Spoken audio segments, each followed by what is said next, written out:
bem provocador, né?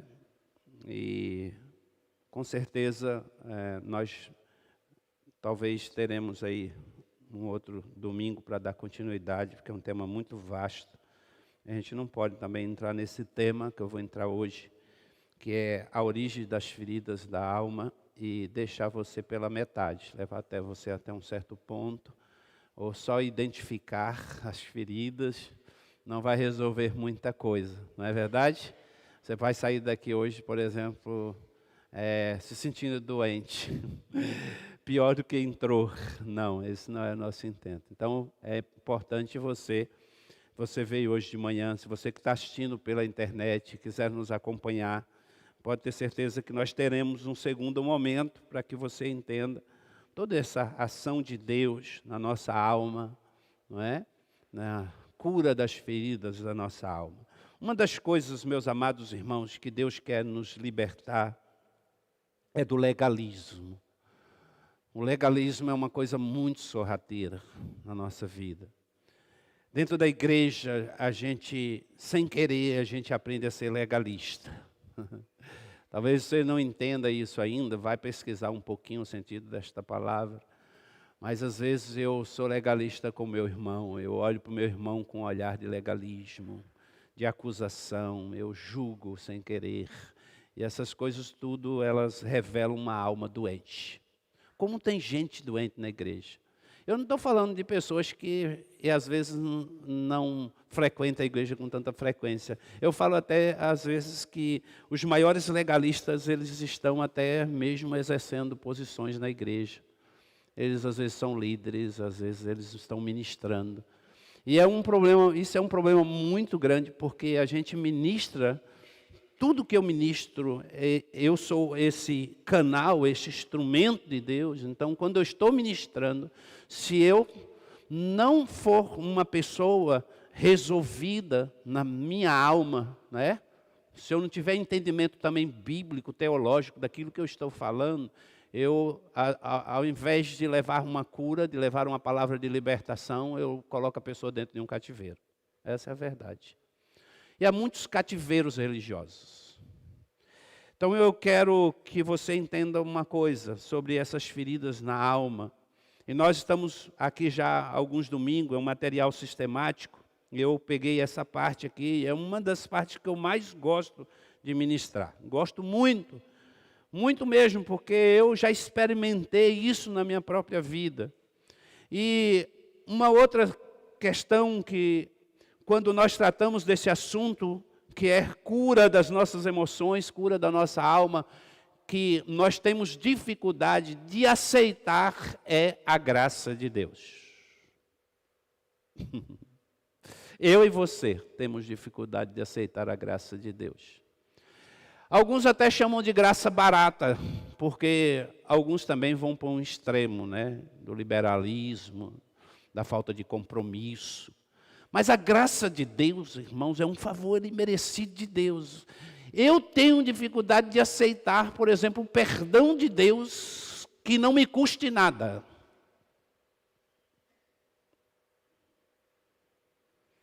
E quando você acha que o perdão lhe custa alguma coisa, você é um legalista. É, porque o perdão não lhe custa nada. Deus lhe deu. Você só vai entender isso, esse perdão de Deus, que é libertador. Ele é libertador. Quando alguém te perdoar, quando tu ferir uma pessoa ou fazer algo que aquela pessoa tinha ali nas suas mãos o poder de te dizer não ou de condenar, e ela diz para você, sem questionar e sem te perguntar e sem colocar condição nenhuma para você, nova, ela simplesmente vai dizer para você assim, eu te perdoo. E nunca mais ela vai tocar nesse assunto. E ela vai te abraçar, ela vai te amar, mais ainda do que ela te amava. O dia que você receber esse perdão de alguém, talvez você entenda melhor o perdão de Jesus.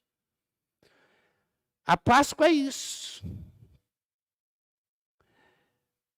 Alguns, talvez, eles questionam quando nós falamos de cura interior, porque por muito tempo a teologia nos levou a pensar dessa forma e nós fomos ensinados. Eu passei por esse processo, acredito que o pastor Gil também, acredito que a maioria de vocês passaram por esse processo. Um dos textos básicos usados é 2 Coríntios 5,17. Coloque para mim, tem alguém na projeção? Não? 2 Coríntios 5,17. Eu vou citar de cor, mas assim, se você quiser abrir na sua Bíblia, coloque aí, 2 Coríntios 5,17. Uma base bíblica que você talvez vai questionar algumas situações que nós vamos colocar aqui agora. Talvez você que esteja também nos acompanhando pela internet, tudo, não é?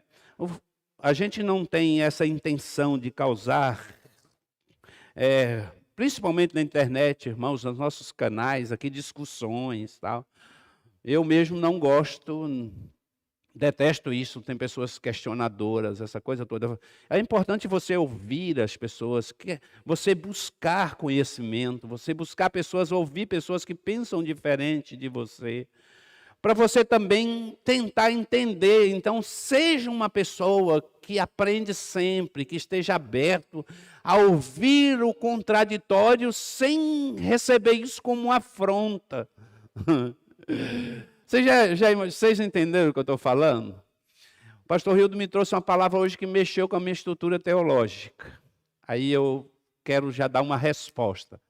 E aí você erra, porque talvez você nunca ouviu isso. Então você ouve uma coisa nova e você precisa raciocinar isso, ir para casa, buscar. Se quiser conversar depois, converse. Não é? Você tem pastores aqui na sua igreja, na sua comunidade. Nada melhor do que os seus pastores. Alguns eles vão logo para o Google, né? O Google é o seu tirador de dúvida. Nem tudo que está no Google, irmão, é verdade, nem tudo que está no Google. O Google é muita coisa de pessoas que elas escrevem e colocam lá. Então você busca lá o pensamento de um cara totalmente liberal, você vai achar sobre o liberalismo. Se você for lá buscar de um cara conservador, você vai achar a visão dele, do conservadorismo dele. Então é importante você querer aprender, não é? Porque nós entendemos, e por muito tempo eu também pensei assim, e eu tive dificuldade, mas quando eu comecei a dar ouvido e comecei a pedir também o Espírito de Deus, porque a palavra de Deus nos diz que o Espírito nos ensinará o quê? Todas as coisas, sim ou não? Ele vai nos ensinar.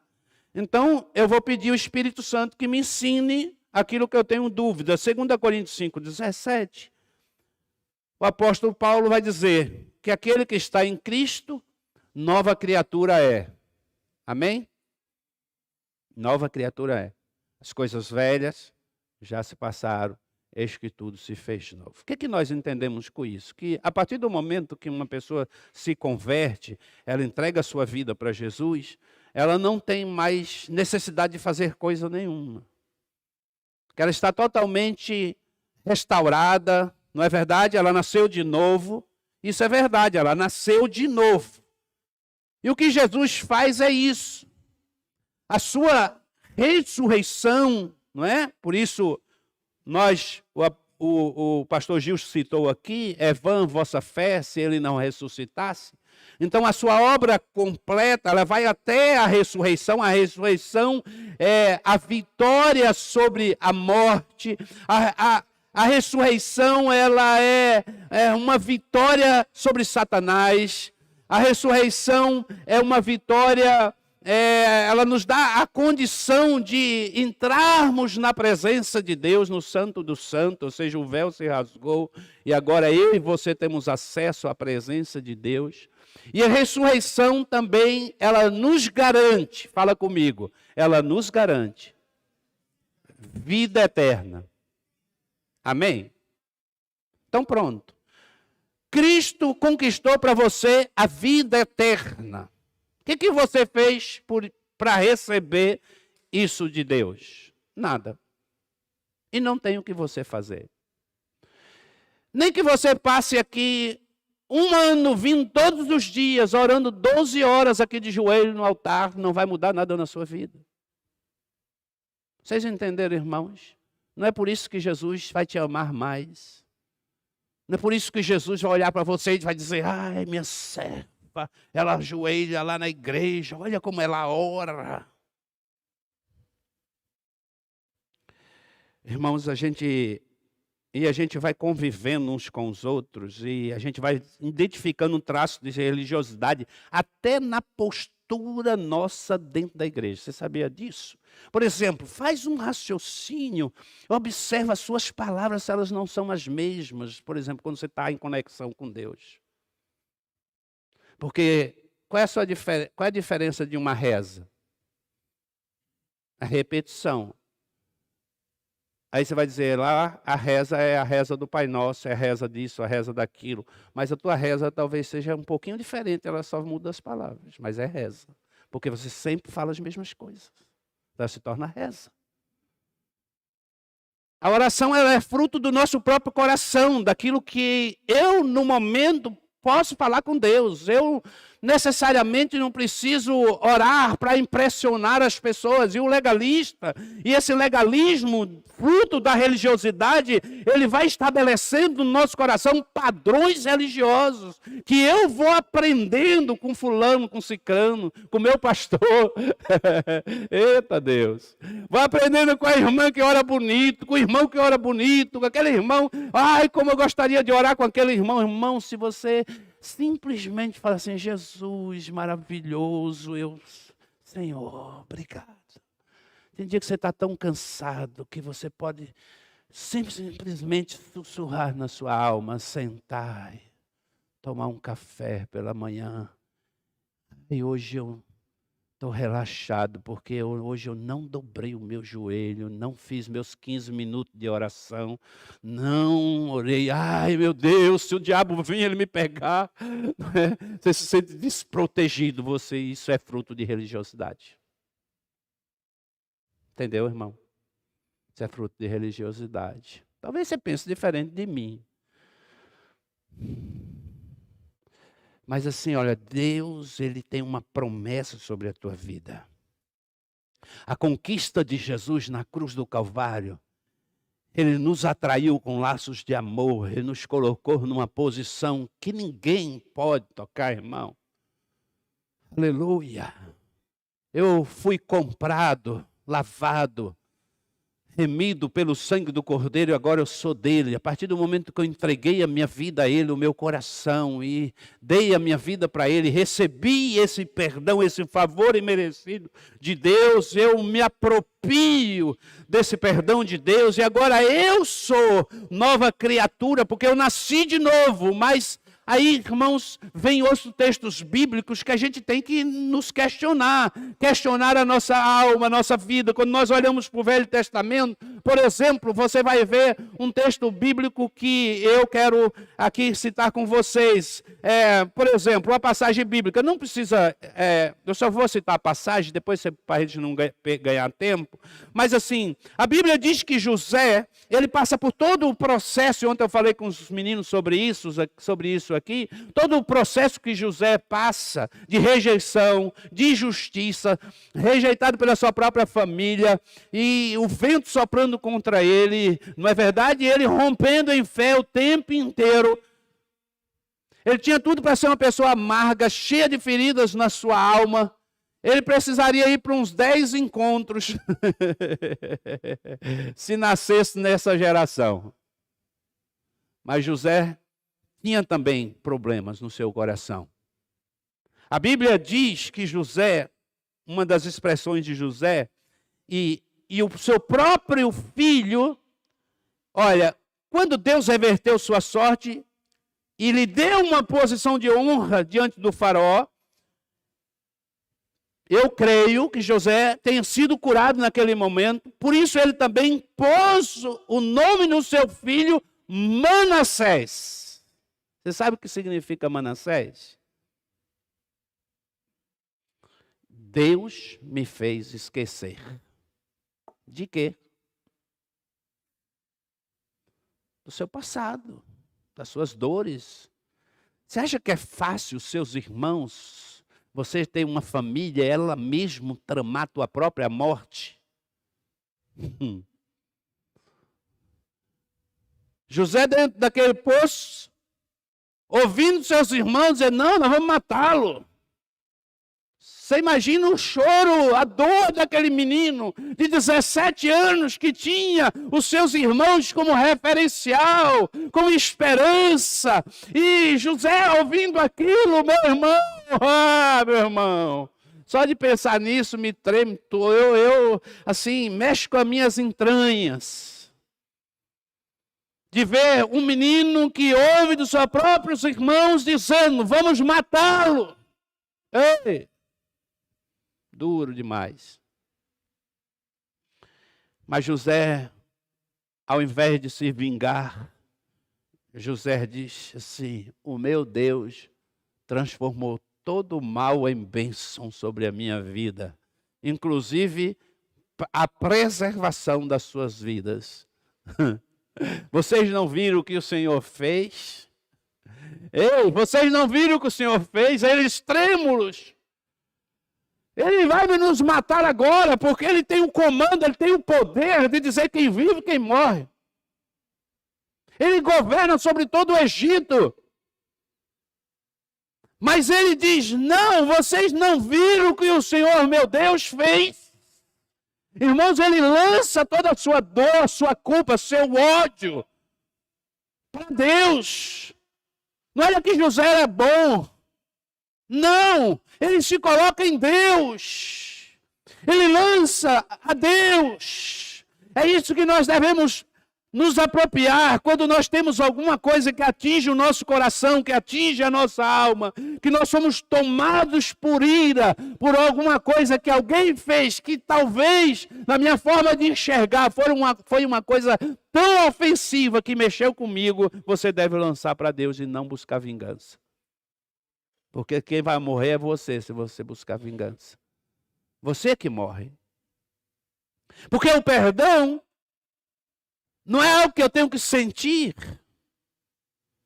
E aí, irmãos, a gente se depara com um texto como este, com o apóstolo Paulo, e ele vai escrever como entender isso, né? Pastor, mas a obra de Jesus, Jesus diz, está consumado. Sim, está consumado. A humanidade, todo aquele que me receber como Senhor da minha vida, né? Ele sairá da condição de criatura e passará à condição de filho. Mas aí, irmãos, eu sou filho, eu estou na casa, mas existem coisas na casa que eu preciso me apropriar. Existem coisas na casa que eu preciso estar debaixo. Eu preciso estar debaixo da autoridade do meu pai. Eu preciso receber o carinho do meu pai. A gente cria filhos debaixo do mesmo teto, no mesmo espaço. A gente ensina as mesmas coisas e os filhos são iguais. Ei, veio revelação. Isso aqui está vindo iluminação aqui, né? Isso não está aqui. Presta atenção. Uns se apropriam, outros não. Uns se aproximam mais do pai, outros não. Eu tenho irmãos que são mais carinhosos, outros são mais ásperos, são mais duros. Eu tenho irmãos que se dão mais comigo e eu entendo isso muito bem, porque né, vocês já sabem, né? Minha família não é uma família, é um batalhão. Meu pai pegou lá Gênesis, disse multiplicar, encher a terra, e ele acho que leu aquela passagem da Bíblia e disse, isso aqui é literal e eu vou mandar ver. E ele tentou. Acho que quando ele chegou no 13º, ele falou assim, não, esse negócio está errado. Alguém disse para ele assim, não pai, calma, não é para encher a Bahia. Eu chego 13, irmão. Então eu entendo isso, porque eu vejo meus irmãos como são diferentes uns dos outros, como minhas irmãs são diferentes umas das outras. Teve o mesmo pai, a mesma mãe, a mãe amou da mesma forma. Minha mãe criou todos nós à volta da mesa da mesma forma, comendo cuscuz também, né? O mesmo cuscuz. Mas assim, gerou pessoas diferentes. Alguns dizem, pastor, todo mundo é crente? Não. Porque eu preciso me apropriar. Eu já estou na casa do pai. O pai, né, está ali, tem as coisas tudo, por isso que o filho pródigo quer sair de casa, aí você pergunta, por que ele saiu de casa? O outro questiona, por quê? Porque ele não entendia, é difícil entender uma pessoa que tem tudo e quer sair de casa. A mesma coisa é a gente. Deus já nos deu tudo, mas a gente, esse síndrome da natureza caída de Adão, da filiação adâmica, resolve, às vezes, gritar em nós, e se nós dermos ouvido, a gente sai da casa do Pai, e a gente vai querer ir para o mundo, não é verdade? Ir lá comer da comida dos porcos, até que a gente caia em si e reconheça que é puramente a graça de Deus. E aí, quando a gente volta, a gente chega assim, e a gente vai chegar dizendo assim, não, Deus, eu posso ser apenas como um dos teus servos. Vocês estão entendendo o que o filho fez? Eu vou voltar para a casa do pai, se ele apenas me aceitar na condição de um dos seus servos, tá bom demais. Olha como me arrepia. E o pai disse o quê? Você saiu, gastou tudo que tinha, mas agora você vai trabalhar 15 anos para você recuperar, você vai me pagar todo o dinheiro que eu te dei. Foi isso? Então pense você. Por que a gente, quando as pessoas chegam na igreja, a gente tem já umas regrinhas para elas? Por que a gente acha que essas pessoas elas são inferiores a gente que está na igreja há não sei quanto tempo? Por que a gente acha que as pessoas são menos santas, mais santas? Não é verdade? Fulano, não, essa é uma mulher de Deus. A gente conhece, irmãos, você conhece o exterior, só Deus conhece o coração do homem.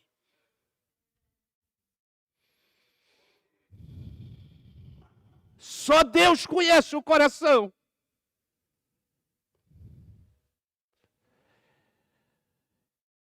Quando Deus, ele resolve amar o homem, ele não está pedindo condição nenhuma nossa.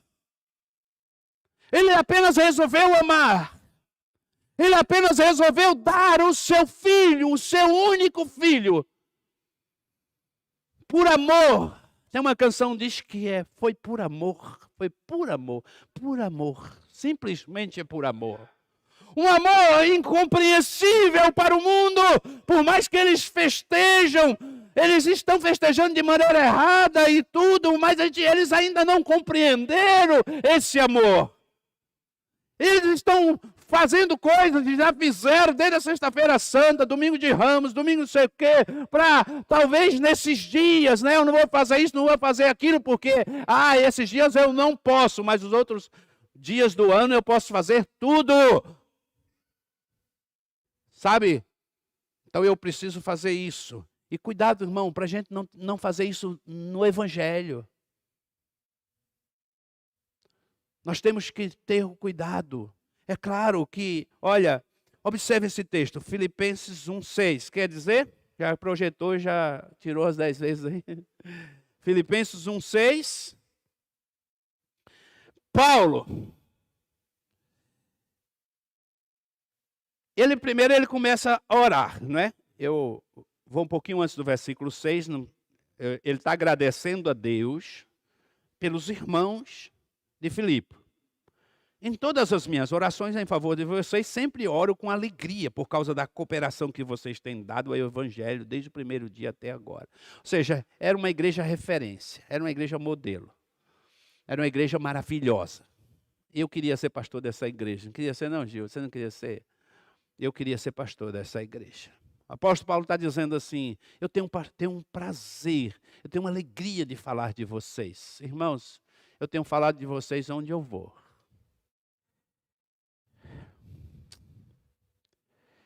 As pessoas, onde eu vou, eu tenho falado desse tempo novo que eu estou vivendo, de pessoas maravilhosas que eu tenho conhecido. É claro, irmãos, não existe igreja perfeita, nem aqui, em lugar nenhum. Sempre vai ter as coisas que precisam, as arestas. Por isso existe pastoreio, por isso existe esse próximo processo que o apóstolo Paulo está falando aqui, olha. Aí Paulo diz, estou convencido. Pronto. Gil aqui, estou convencido. O que ele está dizendo? Ele está dizendo que ele foi amadurecendo a sua visão de igreja, até mesmo teológica, porque ele está dizendo, eu estou convencido. Isso quer dizer o quê? Que ele começa a analisar, por exemplo, ele está olhando para a vida desta igreja, ele começa a se convencer de algumas coisas. Uma das coisas, o que ele começa a se convencer? Primeiro, ele vai dizer, olha, que quem começou a boa obra... Quem começou? Deus. Não foi vocês. Ei, vocês aí, não foram vocês. Entenda isso. Vocês não começaram nada. Foi Deus que começou a boa obra. Foi Deus que começou a boa obra. Eu fui aí, fui cheio do Espírito Santo. Ele vai dizer em outras cartas, né? Eu não fui com palavras de sabedoria. Nós estamos estudando Coríntios agora. A gente entende isso aqui agora, porque também o apóstolo Paulo está dizendo aqui, olha, eu não fui aí com palavras sábias. Não é verdade? Ele vai dizer, olha, que Deus confundiu os sábios, né? Com as coisas simples, com as coisas simples do Evangelho. Ou seja, Deus está quebrando toda a sabedoria, aquela filosofia, tudo que estava acontecendo ali. Deus veio e usa o apóstolo Paulo, que aquele que começou a boa obra em vocês, fala, em vocês, vai, futuro. Tá bom? Futuro. Tá? E aí fala assim, puxa, o que eu vou fazer com 2 Coríntios 5,17? Deus restaurou, te selou, transformou a sua vida. Pá, está salvo.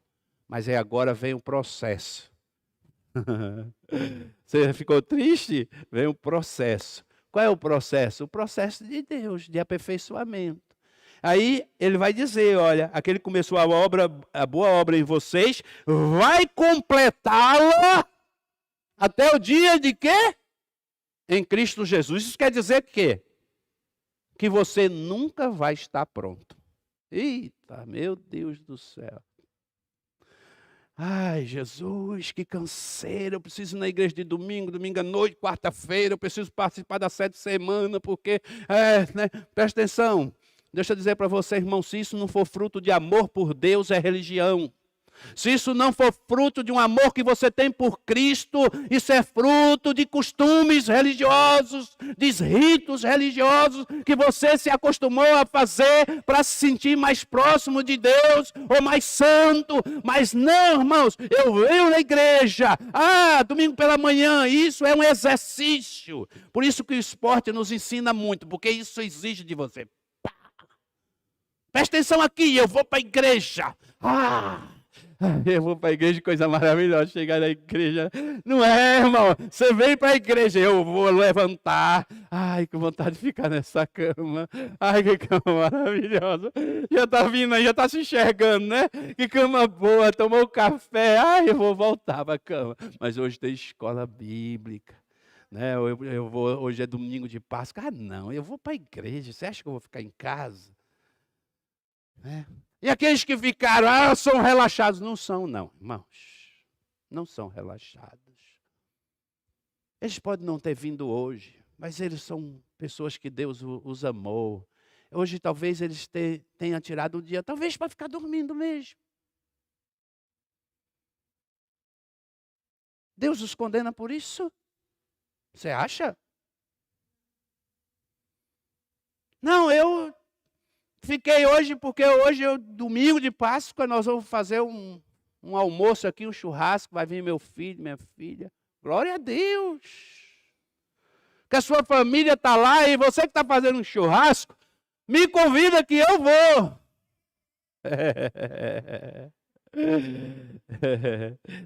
E eu amo almoçar na casa dos irmãos. Eu amo. Passei a sexta-feira, né, lá com a família da Jaque, da Janaína, está aqui. Família do Jaime, que me convidou com todo carinho. Eu tive o prazer de passar a sexta-feira em família. Assim como a Bíblia diz lá no Velho Testamento, que a família se reunia para matar o cordeiro. E a Páscoa é isso. Se reunia, matava o cordeiro, mas de forma profética, que apontava para Jesus. Jesus já veio. Nossa Páscoa, a semana passada nós ceamos aqui, não é verdade? Nós estamos comemorando hoje é a ressurreição de Cristo. Não é nós não estamos tristes porque Jesus morreu, mas nós estamos felizes porque Jesus já passou por tudo isso. Ele passou sozinho, não foi com a sua ajuda, não foi com a minha. Ele venceu, não é? Ele venceu por amor a mim e a você. Gente, olha para você. Põe um espelho diante de você. E quando a gente coloca um espelho diante de nós, a gente começa a ver quem nós somos. E aí, irmãos, nós entendemos que nós estamos nesse processo, que aquele que começou a boa obra, olha que notícia linda, quando você está desistindo, quando você olha para você, você diz, há tantas feridas na minha alma, eu tenho tantas mazelas em mim, eu já fui rejeitado, eu já recebi tanta rejeição na escola, em casa, pastor, quando eu nasci, o meu pai fazia isso, fazia aquilo, tudo isso há esperança para você, a libertação, a cura, porque Cristo já te libertou na cruz do Calvário. Mas se você reconhecer, se você tomar um posicionamento diante do Senhor e deixar o Espírito de Deus te aperfeiçoar, qual é a medida e a estatura daquilo que Deus está fazendo na sua vida? Qual é a medida? Qual é a medida? Você consegue enxergar? É a medida daquele que se entregou na cruz do Calvário por você. O próprio Cristo é a medida. Ele é a medida para a tua vida. Eu quero ser igual a Jesus. O Senhor, mas irmãos, presta atenção. Em você não há nada que possa agradá-lo. Isso é o Espírito de Deus que agora habita em mim, que restaurou meu espírito e clama dentro de mim pela unção, pela presença, pela santificação. Olha, eu estou doente, eu estou machucado. Olha, eu entrei aqui, pastor Gil, hoje eu vim na marra domingo de manhã, mas o Espírito de Deus, ele aqueceu o meu coração, e quando eu chego aqui, eu me sinto fortalecido. Quantas vezes você entra aqui com o coração duro e sai chorando? Ei, deixa eu te dizer, é porque você veio para a fornalha, você veio para o fogo, e o fogo te aquece, o fogo amolece você, vai moldando a sua vida. Irmãos, presta atenção, por isso Pedro diz, vocês precisam passar pelo fogo, e o fogo vai moldando você. Ei, presta atenção, o oleiro vai moldando o vaso do jeito que ele quer. Eu não sou perfeito. E nem quero ser. Porque o dia que o Senhor me tornar perfeito, Jesus vai falar assim, me leva. O que eu vou fazer mais aqui? Se ele está dizendo que até a volta de Cristo, até a volta de Cristo, Jesus vai me aguentar. Até a volta de Cristo, esse amor de Jesus vai me carregar. Ei, irmãos, meu Deus, eu choro todos os dias. Talvez você diga assim, esse pastor é desequilibrado emocionalmente. Talvez eu seja mais sensível àquilo que Jesus fez por mim. Talvez eu olhe para mim e reconheça mais o que Jesus fez por mim do que você. Talvez você ainda não entendeu a obra da cruz.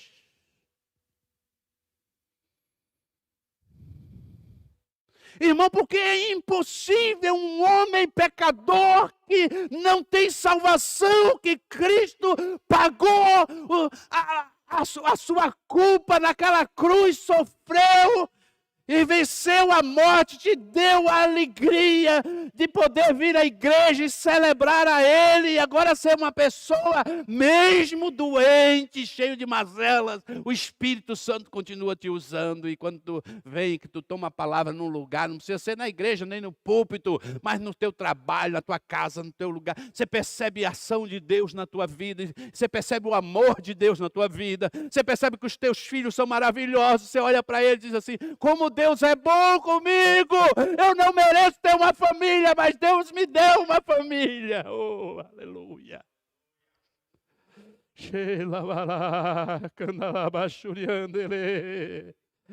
Oh, labachuriandele. Eu não merecia ter, eu fico pensando assim, puxa, né?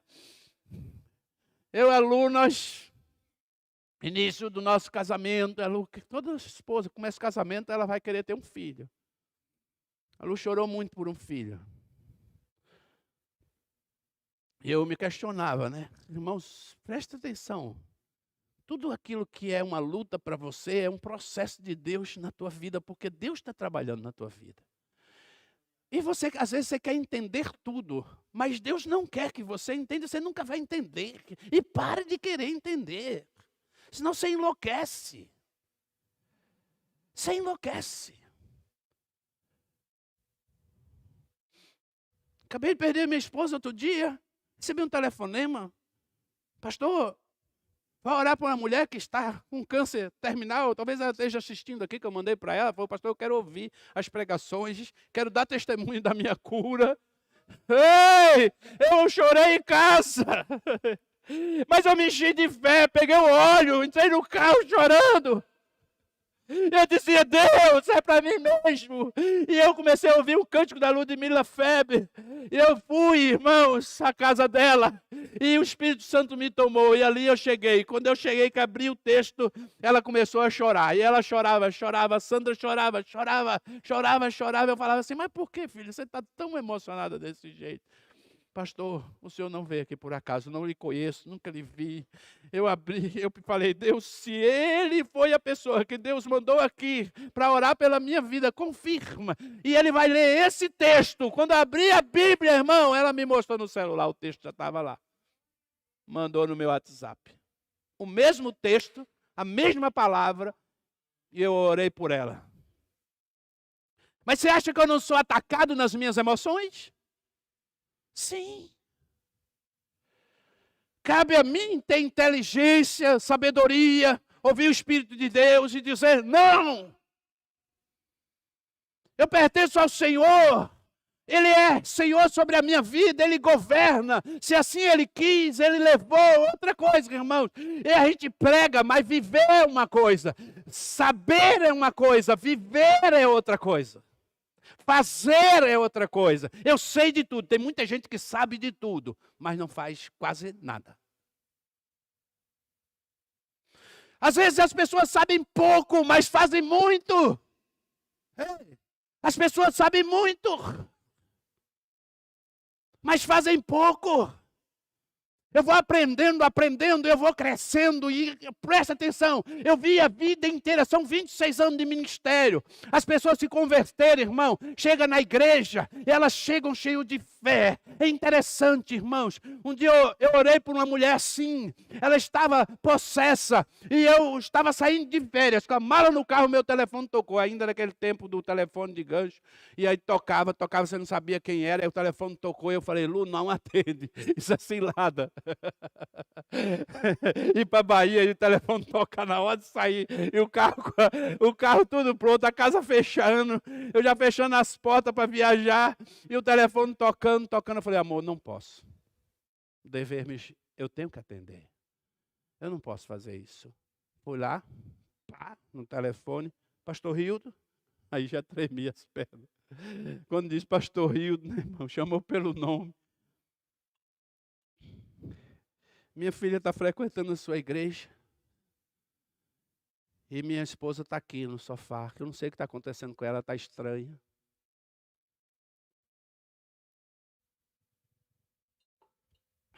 Pois não, filho, fica tranquilo, eu vou aí. Amor, calma, vamos lá, fazer essa visita. Depois a gente viaja, tranquilo. Baiano não tem pressa, né? Baiano não tem pressa. Falei, vamos lá fazer essa visita. Chegamos lá, entramos na casa. Quando eu entrei na casa, mudou a voz, aquele demônio tomou aquela pessoa. Disse, você não. Falei, eu mesmo.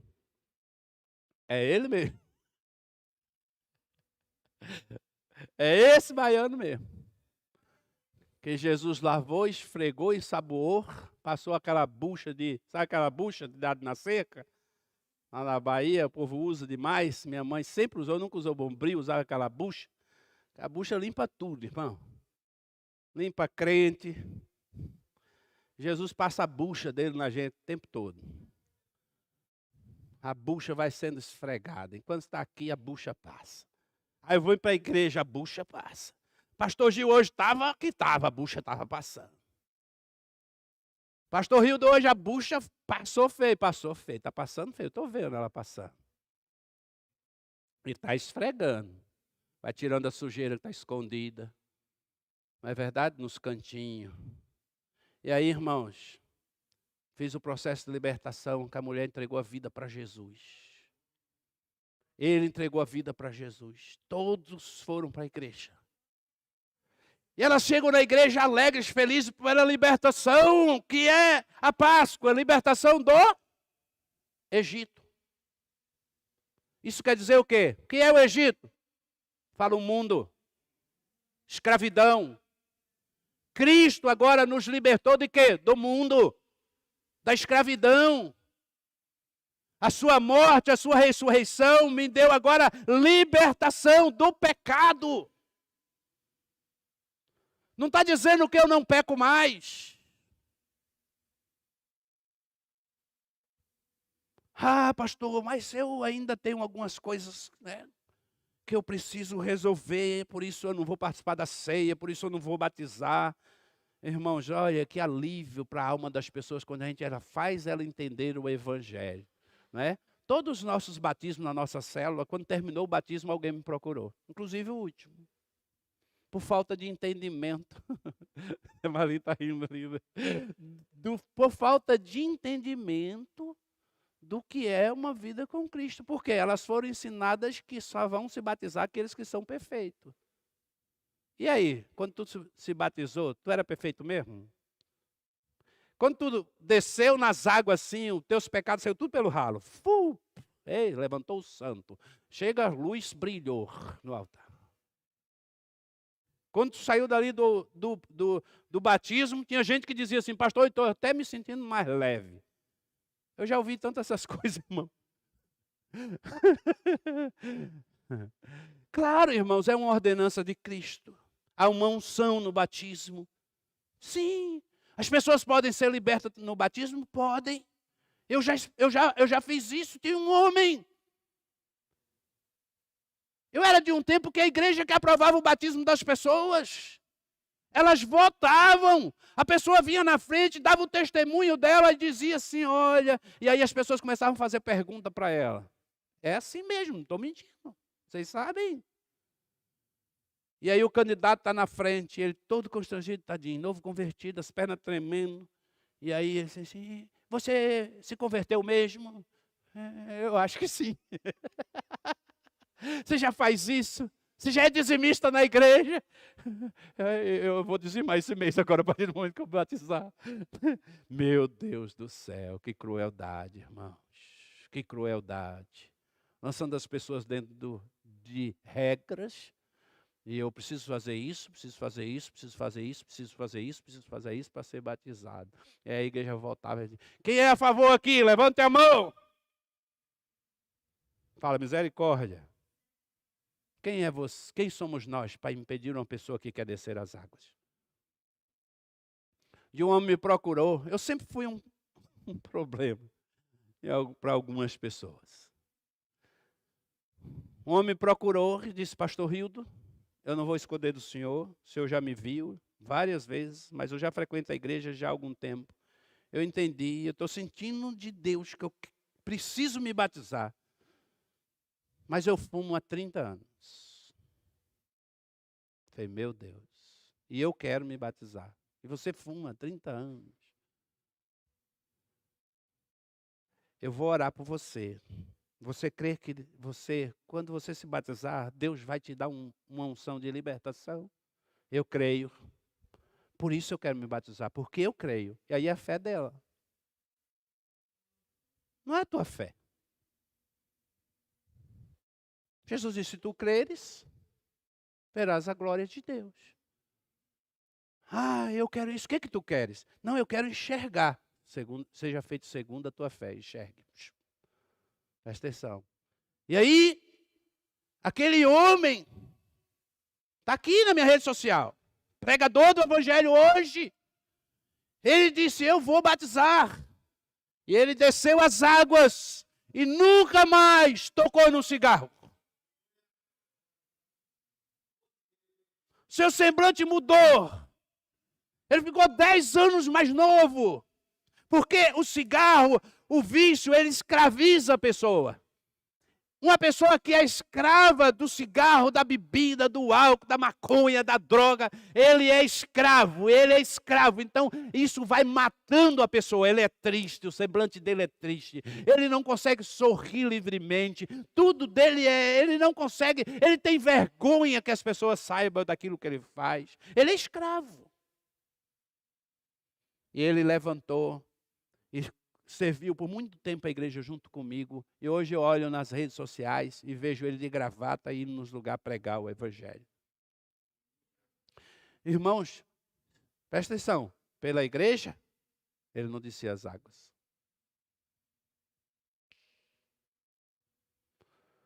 Quantas pessoas que já entraram na igreja, receberam a Cristo e foram libertas. Presta atenção. Tem pessoas que elas são libertas no dia que elas recebem Jesus. Presta atenção, agora mesmo. Eu tive um testemunho desse que eu quero ter o prazer de recebê-lo aqui um dia. Ele é um advogado. Ele, inclusive, está cuidando de algumas coisas minhas.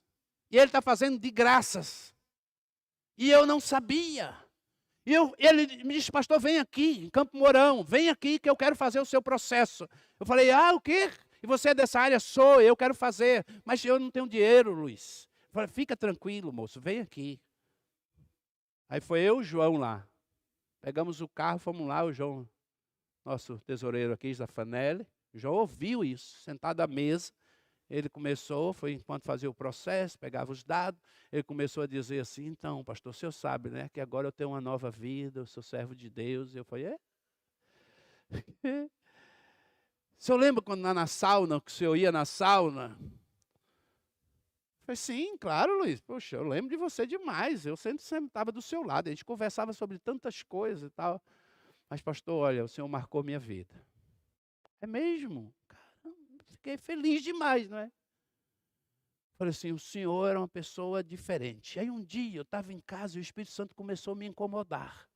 As suas palavras na sauna entravam no meu coração como uma flecha, porque eu odiava crente. E toda vez que eu entrava na sauna, eu já, lá no vestiário, eu já via o senhor. E ali o senhor já me cumprimentava, alegre e tal. E aí, Luiz, como é que você está? Tudo bem? Como é que está a tua família e tal? E eu começava a conversar com o Luiz. Eu gostei muito do Luiz. Ele ia para a sauna, voltava, a gente tinha a área lá de lazer, a gente sentava um do lado do outro. Eu comecei a evangelizar o Luiz. O que é que o Espírito Santo fez? Quem convence? Nós somos o instrumento. E quem convence? O Espírito Santo. Quem cura? O Espírito Santo. Quem toca na nossa alma? O Espírito Santo. Quem restaura o nosso espírito que estava morto e vivifica? O Espírito Santo. A obra é do Espírito Santo. Aí o Espírito Santo começou a falar com ele, irmão. Dizer assim, você odeia crente, mas você vai ser um crente. Que ele usa essa expressão, né?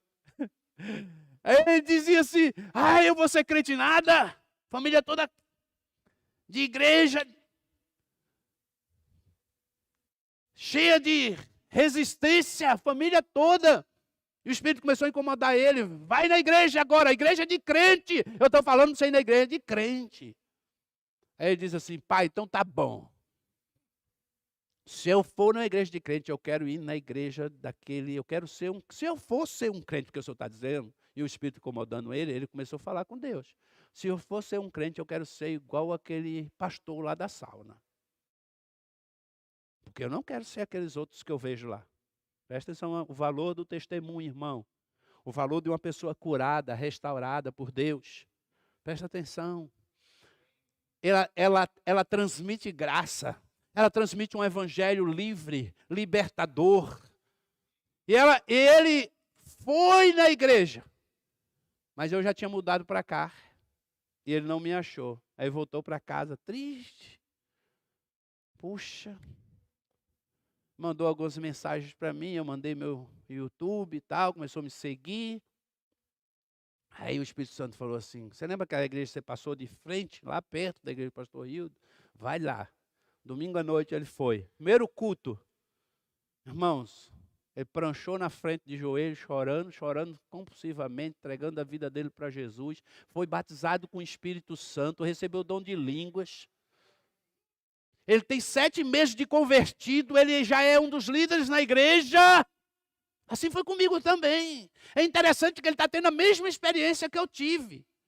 Com 1 ano, irmãos, eu já liderava jovens na igreja, eu já era líder de louvor, o pastor canta, não canto coisa nenhuma, mas os irmãos amavam, porque eu animava o povo. Ei! Falava, cantar é para vocês, deixa que eu animo o povo. E o povo sentia a presença de Deus, porque quando eu subia no púlpito ali para ministrar o louvor, irmão, eu falava, Deus, eu não tenho condição, mas o Senhor pode me usar. Às vezes você quer ter uma voz bonita, aí eu não canto porque eu não tenho uma voz bonita. Irmão, deixa Deus te usar. Você não precisa ter voz bonita, deixa Deus te usar, presta atenção. Onde está escrito que Deus só usaria pessoas com voz bonita? Agora, quando eu digo eu vou servir a Deus porque eu amo o meu Jesus, Ele vai te capacitando. Olha, vai te capacitando. Ele vai te dando liderança, vai te dando unção e graça. Ele agora está já. Ele disse assim, pastor, você sabia que eu vou fazer parte da Donep? Eu falei, tá brincando, Luiz, já eu quero fazer parte da Donep. Presta atenção, irmão. Ele fez eu e o João pranchar chorando em cima daquela mesa. E ele disse assim, sabe quem é responsável por isso que está acontecendo na minha vida? Você. Aí eu não aguentei. Lágrimas, choro. Irmãos, eu só estou no texto do Gil tem um problema sério comigo quando ele me dá uma coisa sistemática, que eu saio totalmente, me deixo, mas assim, olha, o que é que eu quero dizer para vocês? A gente pode continuar, nós vamos continuar aqui, que pessoas resolvidas, curadas, elas curam outras pessoas. Pessoas doentes, cheias de mazelas, elas estão sempre gerando feridas nas outras pessoas. Elas criam problemas, elas veem coisas que os outros não veem. Elas colocam dúvida na cabeça das pessoas a respeito das pessoas que elas nem sequer conhecem e nem sabem a história. Elas julgam sem conhecimento de causa. E elas são fofoqueiras, murmuradoras e que precisa de um bálsamo, ser mergulhado num tambor de óleo, de azeite, ficar igual o chofar, 30 dias sendo curada. Eu acho que um encontro só não resolve, né, gente? Tem que passar por todos os encontros. Para o seu alívio, a sua alma é igual curva de rio. Já entendeu? Tem que ser limpa o tempo todo, porque senão, fala, obrigado, Jesus. Porque o Senhor é gracioso, amém? Vamos terminar. Hoje é domingo de Páscoa. vamos celebrar a vitória de Jesus. Ai, que alívio saber que Jesus me libertou. Amém? Amém? Jesus me libertou. Nós vamos cantar uma canção assim agora, de libertação. Amém? Você pode dar um grito de libertação, aleluia! Quando você vê o pastor Rio daqui dar aqueles gritos assim, ó. Isso aqui é um grito de libertação. É eu celebrando a minha libertação. É quando o diabo aponta para você e mostra quem você é, mas Jesus te libertou e você diz, Jesus já me libertou. Você não tem poder sobre a minha vida, Satanás. Você não tem poder sobre a vida do meu marido, porque Jesus já morreu por ele. Quando o diabo sussurra no seu ouvido, mostrando o passado de alguém, dê um grito de libertação e diga: ei, cala. Jesus já morreu por ela. Quem sou eu para julgá-la? Olhe para você mesmo. Sinta a graça de Jesus. Oh, ele já morreu. Está consumado. Mas a nossa alma precisa sempre do toque de Jesus. Preste atenção, irmão. Do seu interior fluirão rios de água viva. Ei, preste atenção.